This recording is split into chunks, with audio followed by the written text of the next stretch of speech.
اهلا بيكم احلى متابعين في الدنيا، ويا رب تكونوا بخير.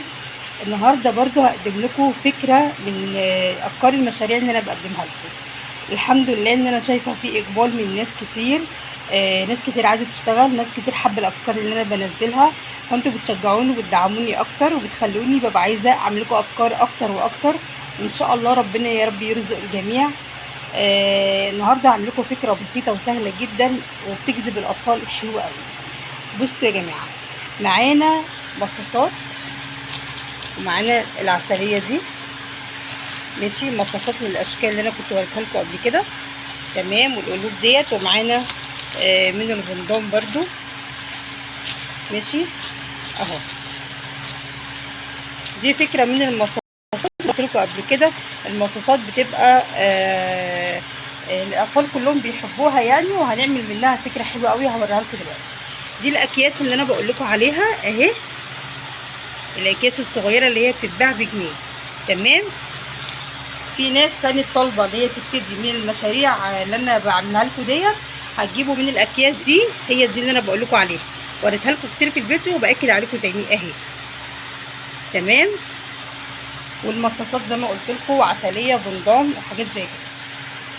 طيب معانا ايه تاني؟ معانا شويه جنيهات زي كده اهي، تمام. معانا بقى الورق ده، شايفين الورق ده؟ الورق ده انا اللي عاملاه على ايدي. ممكن تطبعوه، ممكن تصوروه، بس انا من رايي كبدايه للناس اللي هي لسه بتبتدي المشروع بتاعها. بصوا انا برضو عاملاها لكم علشان اوريكم الفكره. يعني ممكن تجيبي ورقه عاديه من اي كراسه كده، ورقه بيضه، وتقطعوها بالشكل ده، تمام، وتكتبوا عليها زي ما انا كاتبه كده مبروك كسبت، او تكتبوا حظ سعيد. طب هنعمل ايه بالورق ده؟ احنا كده خلاص قصيناه زي ما انا قلت لكم بالشكل ده. اي ورق من عندكم كده من اي كراسه كده تكون بيضه، تروحوا مقطعين الورق ده وكاتبين عليه كده بقلم كده، اللي هو القلم الكبير ده، بصوا اهو، عشان بس يبقى الخط واضح ويبقى الخط برده شكله كويس، تمام اهو. وشويه جنيهات. طب معانا ايه تاني؟ معانا ده، دي فكره جديده برضو، اول مره اعملها ولسه هجربها معاكم النهارده، اشوف شكلها لو عجبني في الكيس، بحيث ان الاطفال بيحبوا الحاجات دي برضو اهو. بصوا، وعلى فكره مش ضروري يعني، انت لو ما لقيتهوش مش لازم تجيبيه، مش ضروري. ده انا بعمله كده، بحب اجذب بس الطفل، وبحب اخلي الطفل يفرح بالحاجه اللي بياخدها. فقلت كده لما اجرب شكله عامل ازاي. والله لو لقيت شكله كويس في الكيس مع المصاصه ومع الجنيه اللي انا هحطه، تمام، هخليه. لقيته مش حلو خلاص هشيله. كده كده احنا مع بعض وهوريكم احنا هنعمل ايه. خليكم معايا لاخر الفيديو، ويا ريت تشيروا كل الفيديوهات اللي انا بنزلها يا جماعه، هي للناس اللي عايزه تشتغل، لستات البيوت اللي هم نفسهم يشتغلوا يعملوا حاجه، تمام، ومش هيتعبوا، هم بيعملوا شغلهم في البيت وخلاص، وبيسوقوا في المحلات اللي جنبهم، تمام. ونفس الموضوع برضو للرجاله. لو حضرتك برضو عايز تعمل حاجات زي كده في المحل بتاعك، لو عندك محل، او لو ما عندكش محل، ممكن حضرتك تشتغل برضو من البيت وربنا ان شاء الله يرزقك. عايزه اقول بقى حاجه قلتها قبل كده برضو باكد عليها، طبعا الرزق ده بتاع ربنا، الرزق ده بتاع ربنا، لكن صدقوني انا لو مش شايفه مكسب في كل الحاجات اللي انا بعملها لكم دي، انا ما كنتش عملتها. انا الحاجات دي انا بعملها، ما سالتوش نفسكم انا الحاجات دي بعملها على طول ليه؟ عشان انا الحمد لله بكسب منها، تمام. الحاجات دي يا جماعه فيها ربح كويس قوي.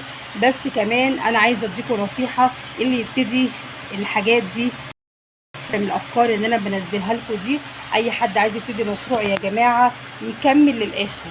يعني انا دلوقتي عملت شغل كويس، والمحلات اللي جنبي واللي بعيد عني واللي يعني اي حد اخد مني، تمام، خلاص عرفني. كمل بقى، ما تقعدش. انت لو قعدت انت هتتنسي. يعني انت لو عملت شغلك ده ورحت سوقته والناس خدت منك، والناس شغلك عجبهم، خلاص تمام، كمل بقى. انت لو قعدت خلاص هتتنسي، هتكسل وهتقول خلاص انا مش هعمل تاني، انا هقعد انا. لا، طب ليه؟ طب ما انت ربنا جايب لك رزق وحاجات سهله. وبعدين انا كمان في ناس طالبه مني حاجات انا هجيبها لهم وابتدي معاهم.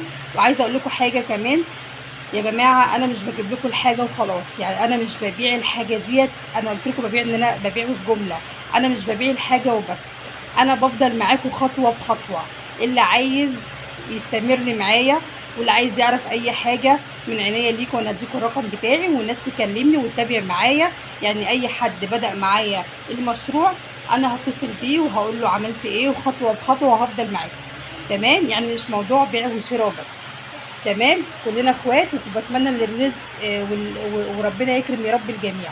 خليكم بس كده معايا ان شاء الله، وهوريكم الفكره بتاعت النهارده وان شاء الله هتعجبكم، فيها برضو المكسب حلو. يلا نبتدي، يلا بينا. بصوا بقى يا جماعه، دي الكروت اللي انا بشتغل بيها اهي. دي الكروت اللي انا بجيبها لكم. دي الكارته اللي بتحط عليها الاكياس اللي انا وريتها لكم قبل كده، اكيد كلكم عارفينها. طيب دلوقتي انا عايزه اعمل فكره جديده زي ما قلت لكم.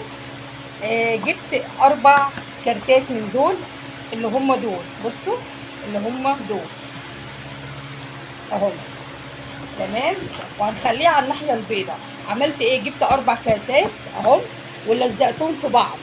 لزقتهم في بعض. تمام. طب هنعمل ايه؟ هنفرد دي كده. تمام اهي، ده الكيس اهو. هنعمل ايه بقى دلوقتي؟ بصوا، اول حاجه هنحط جنيه. اول حاجه نحط جنيه.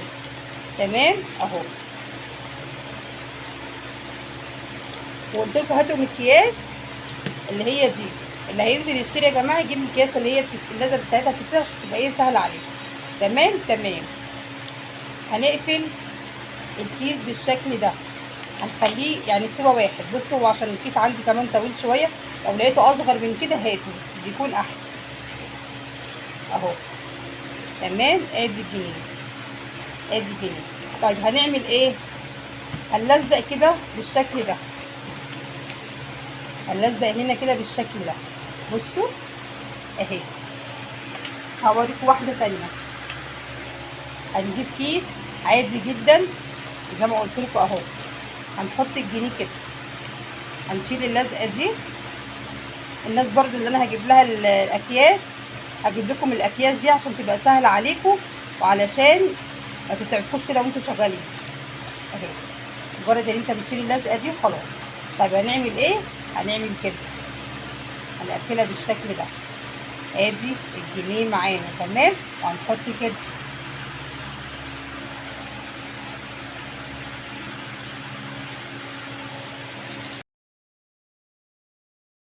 اهو. الفكره دي حلوه قوي، لان عايزه اقول لكم حاجه للناس اللي هتشتغل. لما بتجذب الطفل بفلوس، الطفل بيبقى فرحان قوي. لما بيكسب بيبقى فرحان جدا، حتى لو جنيه بيبقى فرحان اهو. هنعمل كده، شايفين الرصه دي؟ شايفين ورا بعض كده اهو. تمام، انا بقى هخلص دول، اعمل الصف ده كله كده وهلزقه. طيب بعد كده هنعمل ايه؟ شايفين بقى المصاصه دي؟ شايفين المصاصه دي اهي. تعالوا بقى نجرب كده نحطها في الكيس اهي. شايفين؟ حطينا المصاصه في الكيس. طيب هنعمل ايه؟ كلمه مبروك كسبت. كلمه مبروك كسبت هنعمل فيها ايه؟ هنطبقها بالشكل ده نصين كده اهي كده. تمام، وهنحط الورقه في الكيس بتاعنا اهي. بصوا، وهنقفل بالشكل ده. ايه رايكم؟ سهله ولا صعبه؟ اهي، مفيش اسهل من كده. مفيش اسهل من كده. بس انا عايزه اقول لكم حاجه، انا ممكن اعمل كده، ممكن نعمل كده. لازم يا جماعه ننظم الشغل بتاعنا ونخلي شكله حلو اهو. طيب تعالوا بقى نجرب الفكره اللي انا بقول لكم عليها، اللي هي دي انا اول مره اعملها، بس عايزه اجربها معاكم. عايزه اجربها معاكم.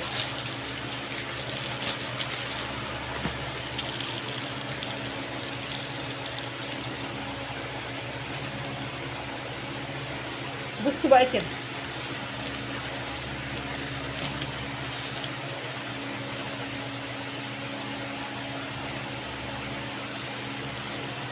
بصوا يا جماعه، جبنا الكيس اهو. هنحط دي كده فيها. بص شكلها، انا لسه اول مره على فكره اعمل معاكم الموضوع ده اهو. تمام، تعالوا نقفل كده اهي. شكلها حلو صح؟ ايه رايكم؟ شكلها حلو عاجبني. ممكن نكتر تاني شويه او نشوف. المهم ايه رايكم في الفكره دي؟ احنا كده حطينا مصاصه وحطينا ورقه فيها مبروك كسبت. تمام، هعمل بقى الاكياس كلها طبعا مش بنفس الكلمه، ممكن نحط برده حظ سعيد مش هنعمل كله، لان احنا لو كتبنا كل الاكياس اللي احنا هنعملها هنعمل كميه ما شاء الله على الاربع كارتات دول. لو كتبنا كله مبروك كسبت انت كده مش هيطلع لك مكسب. احنا برده هنكسب الاطفال، مش هنحط في كل الاكياس كلمة مبروك كسبت، هنحط برضو حظ سعيد، لكن هنطلع مثلا 1 2 3 ممكن 4 5 6 7، يعني ممكن تطلع مثلا 7 مصاصات الاولاد يكسبوا فيها. تمام، والباقيين هتكتبوا حظ سعيد. وهنعمل كده وهنلزق الاكياس كده يا جماعه على الكارت. ايه رايكم بقى في الفكره دي؟ يا رب تكون الفكره وصلت لكم، فكره بسيطه وسهله ومش مكلفه ومربحه جدا جدا. تمام، انا هكمل الاكياس بتاعتي وهرجع اوريكم انا عملت ايه. خليكم معايا. بصوا احنا عملنا كده شويه من الاكياس اهي. بصوا علقنا كده شويه من الاكياس. حاطين ايه بقى؟ حاطين بندام، حاطين توفي، حاطين مصاصات اهيت اهي. بصوا بقى الشكل بتاعها بقى جميل. طيب هنحط ايه تاني؟ بصوا بقى ممكن تكون، بس بتهيألي ده ممكن تيجي كبيره. لو جت كبيره على الكيس انا هجربها دلوقتي. لو جت كبيره في الكيس تيجي كبيره. وممكن نعمل حاجه تانية، احنا ممكن نخلي الموزه في الكيس زي ما هي كده ونحط فيها الورقه برضه. تمام، مش لازم احطها في الكيس، يعني هنتصرف. تمام. طيب المارشميلو ده لو جت برضه في الكيس هنا انا ممكن برضه اعمله. يعني طول ما انتوا قاعدين كده يا جماعه ابتكروا كده واعملوا كده افكار. مش لازم تاخدوا افكار من حد مثلا او افكار من على النت او انا والله بقعد كده مع نفسي وبعمل كده شويه افكار. يعني الحاجات دي فكرتي انا عاملاها وما شفتهاش عند حد بصراحه. تمام، بس ابتدوا كده ان شاء الله. وعايزه اقول لكم الفكره جميله ومربحه وسهله جدا. تمام، ومكسبها حلو ما شاء الله. حبيت بس اوريكم بس الحاجات اللي انا عملتها اهي، ولسه بكمل الكارته بتاعتي. الجنيهات اهي انا حطاها ولسه بكمل الكارته بتاعتي. تمام، يلا هخلص الكارته بنفس النظام اللي انا وريته لكم ده، وبعد كده هوريكم الكارته عامله ازاي. بصوا بقى يا جماعه انا حاطه ده كده هنا، وقلت لكم مش ضروري ده، بس انا حبيت احطه علشان يبقى شكله كده ايه حلو كده للاطفال ويفرحوا يلعبوا فيه. هنحط كده شويه اهو. حبيت برضه اوريكم الكيس انا بعمله ازاي اهو. تمام، والمارشميلو ده هنحط كده. احنا مش عايزين بقى نحط كل المصاصات، احنا بننوع بالحاجه اللي احنا بنحطها. عندنا بقى الورق ده زي ما قلت لكم انا اللي كاتباه مبروك كسبت او حظ سعيد مثلا، انا اللي عاملاه على ايدي اهو مبروك كسبت. هنروح حاطين الورقه كده هنطبقها بالشكل ده اهي. تمام اهي، وهنحطها كده وهنقفل الكيس بالشكل ده. بصوا شكلها اهي. عملت انا كله بالشكل ده اهو. طيب الموز ده بقى انا كنت جايبه الموز ده، وانتوا عارفين الموز ده الاطفال بتحبوه قوي. هنعمل ايه؟ هنجيب برده كيس، بس مش هحط بقى فيه الحاجات دي. تمام، هنجيب الكيس اهي وهنحط الموزه بالشكل ده.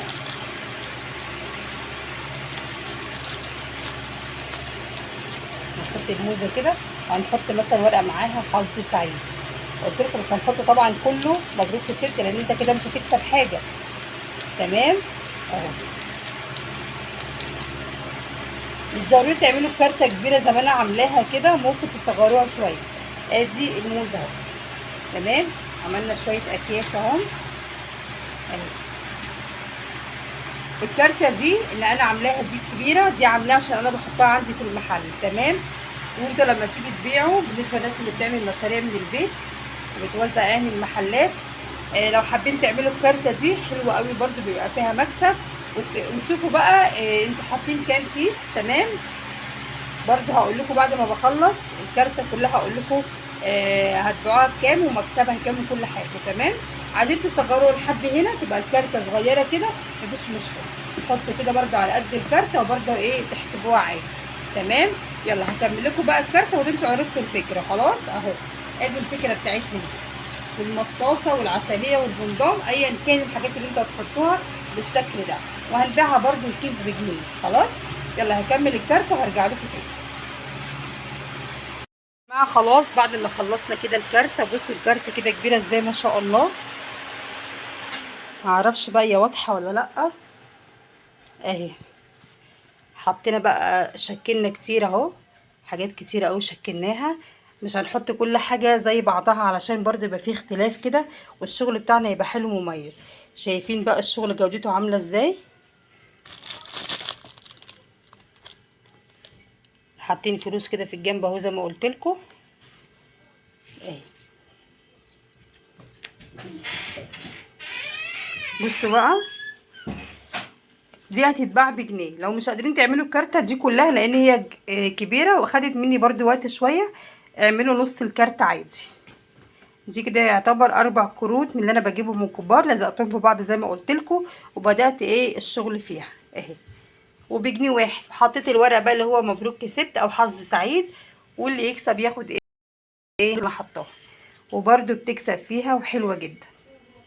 ممكن تعمل كارته واحده مثلا 24 وتبيعها برده ب20 ويبقى تسيب المكسب 4 جنيه للبياع كبدايه اللي هم الناس اللي عايزه تبتدي.